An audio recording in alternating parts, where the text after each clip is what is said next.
네, 안녕하세요. 저는 NI 일렉트로 카탈리틱 CO2 리덕션 투월드 에탄올이라는 제목의 논문을 바탕으로 랩세미나 발표를 하게 된 학부연구생 정보민입니다. 네, 먼저 연구의 배경을 설명드리고자 합니다. 여러분들도 잘 아시다시피 기후변화는 전 세계적인 문제이며 대기 중 CO2 농도를 줄이는 것은 매우 중요합니다. 전 세계적인 CO2 배출량은 현재까지 지속적으로 증가해 왔으며 이는 CO2 배출 문제를 해결하는 것이 얼마나 어려운지를 보여줍니다. 이러한 문제를 해결하기 위한 매력적인 방법 중 하나가 바로 CO2 전기화학적 환원 반응, 즉 CO2RR입니다. CO2RR은 이산화탄소를 전기화학적 환원을 통하여 유용한 화학물질이나 연료로 전환하는 기술인데요. 특히 고부와 가치 액체 연료인 C2 플러스 알코올, 그 중에서도 에탄올 같은 물질은 높은 에너지 밀도와 대규모 시장 수요와 저장 및 운반 용이성 덕분에 많은 연구가 진행되고 있습니다. 따라서 이산화탄소를 에탄올로 셀렉티브하게 전환하는 것은 매우 가치 있는 목표라고 할 수 있습니다. CO2RR의 기본적인 메커니즘을 간략히 살펴보겠습니다. 크게 세 단계로 나눌 수 있는데요. 첫 번째는 CO2 absorption입니다. 대기 중에 이산화탄소 분자가 촉매 표면에 달라붙어 활성화되는 단계입니다. 두 번째로는 intermediate formation, 즉 중간체 형성 단계입니다. 이 단계에서는 흡착된 이산화탄소가 외부에서 공급되는 양성자와 전자를 받아들이면서 환원됩니다. 이 과정에서 다양한 중간체들, 예를 들면 CO나 HCOH 등이 형성되며 이러한 중간체들은 촉매의 종류와 반응 조건 등에 의해 추가적으로 환원되거나 결합할 수 있습니다. 마지막 단계에서는 추가적인 반응을 통해서 최종 생성물로 변환된 후 촉매 표면에서 떨어져 나옵니다. 특히 시트 플러스, 즉 탄소 개수가 2개 이상인 다탄소 화합물 제품을 얻기 위해서는 이 CC 커플링 과정이 매우 중요합니다. 이러한 복잡한 다단계 반응을 효율적이고 선택적으로 진행시키는 것이 바로 촉매의 핵심 역할입니다. 촉매들 중에서도 카파 촉매는 현재까지 C2 플러스 생성물에 가장 많은 활성을 보이는 물질이라고 알려져 있습니다. 하지만 몇 가지 문제들에 직면하고 있습니다.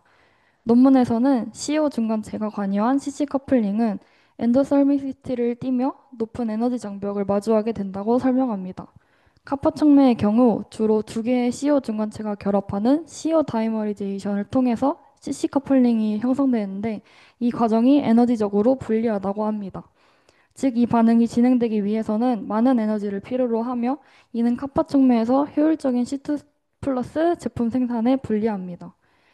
또한 카파 촉매는 수십 가지의 복잡한 이산화탄소 환원 경로가 존재하기 때문에 우리가 원하는 에탄올 같은 특정 제품뿐만 아니라 다양한 부산물들이 동시에 생성되어서 셀렉티비티를 낮춥니다. 이러한 복잡한 경로들 때문에 이산화탄소에서 C2 플러스, 그 중에서도 에탄올로 가는 경로에 대한 이해가 부족해질 수밖에 없습니다. 이러한 카파 촉매의 한계점들 때문에 넌 카파 촉매 개발이 지금까지 진행되고 있으며 그 중에서도 니켈 기반 촉매는 특히 유명한 대안으로 주목받고 있습니다. 니켈 촉매는 일반적으로 카파 촉매와 구별되는 독특한 CC 커플링 및 CO2RR 특성을 보입니다. 예를 들자면 몇몇 연구에서는 NI 델타 플러스 사이트가 직접적인 COH, CHX 커플링을 유도하여 C3 플러스까지의 제품을 생산할 수 있다고 보고했고, 다른 연구들에서도 NI 촉매에서의 카르복실기기 CC 커플링을 입증했습니다. 이는 카파 촉매의 CO 다이머리제이션 경로와는 다른 새로운 CC 커플링 경로를 제시합니다. 그러나 니켈 기반 촉매들 역시 문제점이 존재합니다. 선행 연구에서는 니켈 촉매 표면에서의 강한 CO 어솔션으로 인해 포이즈닝이 되는 경향이 있어 패러데이 효율이 약 7%로 매우 낮았고 수소 발생 반응이자 CO2RR의 경쟁 반응인 HER 반응이 지배적으로 일어났다고 보고했습니다. 이에 따라서 니켈 촉매에서는 여전히 셀렉티브하게 에탄올로 전환하기 위한 과제가 아직 남아있다고 할 수 있습니다. 이러한 카파 및 니켈 촉매의 한계점들을 극복하기 위해 본 연구에서는 새로운 해결책을 제시합니다. 바로 하일리하게 메조포러스한 NiO 나노섬유 촉매, 즉 BNiO 블럭 커플링을 디라이브드 NiO입니다. 이때 메조포러스는 기공 크기가 2나노미터에서 50나노미터 사이인 경우를 의미합니다. 이 구조는 촉매 활성 부위 주변에 CO2가 풍부하고 물이 부족한 국소 반응 환경을 만들어줍니다.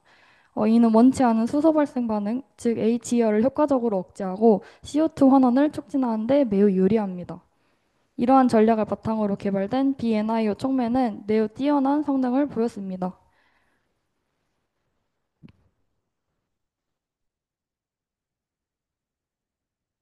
마이너스 0.6V의 낮은 전압에서 에탄올에 대해서 75.2%라는 놀라운 패러데이 효율을 달성했으며, 이는 현재까지 보고된 넌카파 촉매는 물론 기존에 강조했던 커퍼 촉매들까지 포함하여 최고 수준이라고 할 수 있습니다.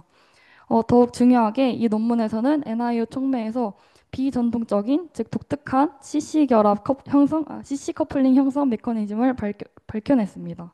자세한 내용은 뒤에서 설명하겠습니다. 이제 이 논문에서 제시한 촉매의 합성 및 캐릭터라이제이션을 알아보겠습니다. 먼저 합성 방법 먼저 알아볼 텐데요. 요 위에 있는 그림을 참고하시면 되겠습니다. 이 BNIO 촉매는 블록커플리머인 PAN, PMMA의 마이크로 페이지 세퍼레이션을 활용하여 성공적으로 합성되었습니다. 첫 번째 단계는 전기 방사 단계입니다. 일렉트로 스피닝이라고 하는 단계인데요. 이때 PAN, BPMMA와 니켈 아세트산염 혼합 용행을 전기 방사를 통해서 나노피버로 형성합니다. 이 과정에서 PMMA 도메인이 나중에 포어의 그 부드러운 틀 역할을 하게 됩니다. 두 번째는 산화 단계입니다. 이 형성된 나노피버를 280도씨에서 산화시켜서 PMMA를 제거하고 그 자리에 메조포어를 형성합니다. 세 번째는 어닐링 단계입니다. 산화된 나노피버를 400도씨에서 어닐링하여 잔류 탄소를 제거하고 NiO로의 결정화를 유도하여 최종적으로 BNiO 촉매를 얻어낼 수 있게 됩니다. HAADF 스템 이미지를 통해서 촉매가 약 150 나노미터 직경의 견고한 나노피버 형태를 지니고 있음과, 그리고 이 나노피버 내부에 조밀한 메조포러스 구조가 균일하게 분포되어 있음도 확인했습니다. 이러한 미세하고 균일한 다공성 구조는 촉매 성능에 결정적인 역할을 합니다. 그리고 XRD 분석을 통해서 BNIO가 NIO의 특징적인 피크를 활성화할 수 있었고, 특징적인 피크를 확인할 수 있었고, 고해상도 HAADF 스템 이미지에서는 NIO 나노 입자들이 0.204 나노미터 및 0.240 나노미터의 격자 무늬를 보여서 아주 매우 높은 결정성을 가지고 있음을 확인했습니다. 다음으로는 이 촉매의 전기화학적 CO2월을 성능에 대한 결과입니다. 이 촉매는 에탄올에 대해 매우 높은 셀렉티비티를 지니며 마이너스 0.6의 낮은 과전압에서 최대 패러데이 효율을 달성했습니다. 이는 이 논문이 출판된 시점까지 보고된 카파 혹은 넌카파 촉매들을 통틀어서 최고 수준이었습니다. 피규어 BC를 보면 알 수 있듯이 에탄올이 주된 생성물이었으며 다른 C1 및 C2 액체 및 기체 생성물들도 소량 관찰되긴 했습니다. 피규어 D를 보시면 이제 다른 기존 논문들의 레퍼런스 촉매들과의 이제 에탄올 패러데이 효율을 비교한 것입니다. 이 별표 친 것이 이 논문의 촉매고요. 보시면 아시다시피 낮은 과전압에서 제일 높은 효율을 보임을 알 수 있습니다. 그리고 피규어 E와 F를 보시면 BNIO 촉매는 마이너스 0.6V에서 에탄올 생성에 대해서 마이너스 1.21 밀리암페어 퍼 센티미터 제곱의 부분 전류 밀도를 달성했습니다. 그리고 F를 보시면 9시간 동안 전류 밀도가 감소하지 않았고 에탄올의 패러데이 효율도 잘 유지되었습니다. 이러한 결과들은 BNIO 촉매가 높은 활성뿐만 아니라 뛰어난 선택성과 안정성까지 겸비한 우수한 촉매임을 입증합니다. 다음은 BNIO 촉매가 어떻게 수소 발생 반응, 즉 HER을 효과적으로 억제하는지에 대한 메커니즘 분석입니다. 이 논문에서는 비교군으로 PNIO를 사용하는데요. 이는 덜 메조포러스한 촉매입니다. 일단 에탄올에 대한 패러데이 효율은 BNIO에 비해 현저히 낮게 나타났습니다. 그리고 CO2RR과 HER의 패러데이 이피션시 레이시오를 비교해 보았을 때 BNIO가 압도적으로 높은 레이티오를 가집니다.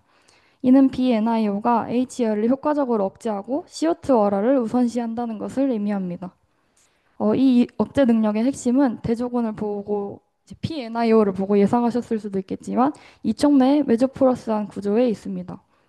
피규어 I를 보시면 왼쪽이 더 메조포러스한 PNIO고 오른쪽이 덜 레스 메조포러스한 PNIO입니다. PNIO의 이제 조밀한 메조포어가 H2O가 촉매 내부로 침투하는 것을 효과적으로 억제하는 반면 CO2는 기공 내부로 원활하게 수송되도록 합니다.